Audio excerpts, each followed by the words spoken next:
you doing here? You don't listen very well. I believe we handed down a royal edict to close the quarry, did we not? If you'd just done as you were told, you wouldn't have gotten hurt. So spare me the lecture. Just do as Lord Memoire asks. You... I'd wondered what had become of you, but I'd never imagined.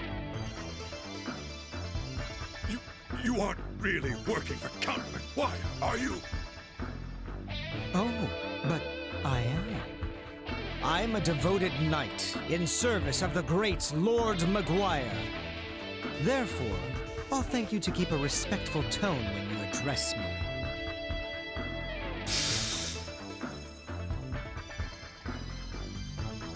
Who goes there? You aren't from Redmont. What business have you here? So...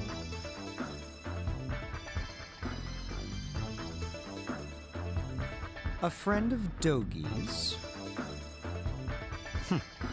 I never thought he'd come back.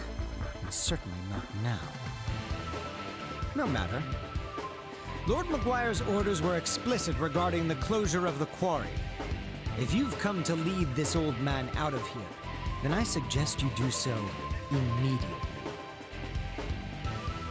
Oh, wait! What about Eleanor? Or do you even care that she's been worried sick about you? She doesn't even know if you're alive or dead. I've grown weary of playing nursemaid. She's 17. She's old enough to cope without her big brother. You should tell her to forget about me. Hell, coming from you, she might even do it.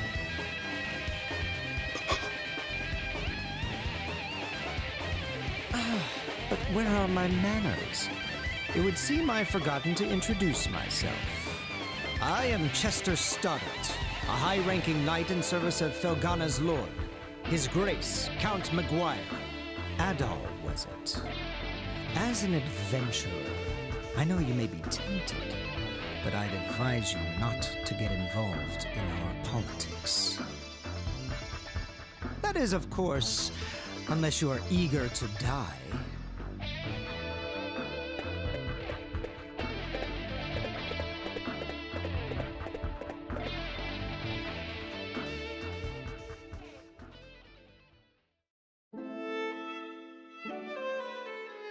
Count Memoire is the Lord of Felghana, though he's not native to this land. He's actually from Rome. From the moment he took power here, he levied exorbitantly high taxes and pressured us into forced labor.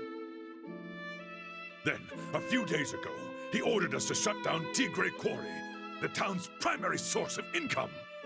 Naturally, we refused, since he gave us absolutely no reason. And that's about when you showed up. To think that Chester would willingly serve a man like that. What could possibly be running through his head?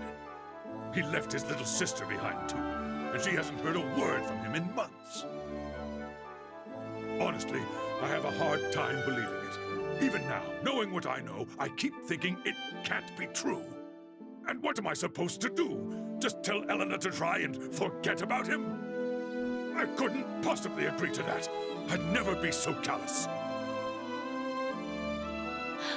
No! Eleanor? How long have you been listening? I heard you made it home from the quarry, and that you were hurt. So I thought I'd stop by to check on you. And I overheard your whole conversation. I'm sorry. Eleanor! It's good to know Chester's all right, at least. But that's little consolation right now. Ever since they were orphaned 12 years ago, those two have really watched out for one another.